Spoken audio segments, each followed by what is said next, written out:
সাবেক রাষ্ট্রপতি অধ্যাপক বদরুদ্দোজা চৌধুরী মারা গেছেন।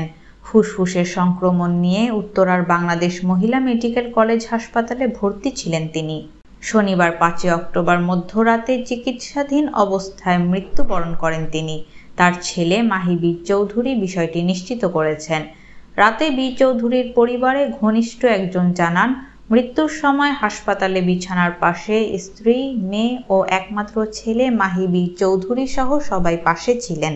এদিকে বীর চৌধুরীর মৃত্যুর খবর শুনে রাজনৈতিক মহলে শোক নেমে এসেছে। গুরুতর অসুস্থ অবস্থায় গত বুধবার 2 অক্টোবর তাকে হাসপাতালে ভর্তি করা হয়। সেখানে চিকিৎসাধীন অবস্থায় মৃত্যুবরণ করেন তিনি। 95 বছর বয়সী সাবেক রাষ্ট্রপতি বার্ধক্যজনিত নানা রোগে ভুগছিলেন। তিনি আগেও একাধিকবার এই হাসপাতালে ভর্তি হয়েছিলেন। 1978 সালে বিএনপিতে যোগ দিয়ে রাজনৈতিক জীবন শুরু করেন তিনি দলটির প্রতিষ্ঠাতা মহাসচিব ছিলেন এবং জিয়াউর রহমান সরকারের উপপ্রধানমন্ত্রীও ছিলেন।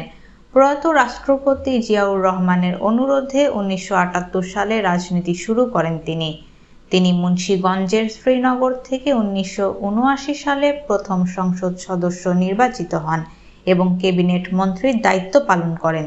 1991 সালে তিনি দ্বিতীয়বার সংসদ সদস্য নির্বাচিত হন এবং প্রথমে শিক্ষামন্ত্রী ও পরে জাতীয় সংসদের উপনেতা হন।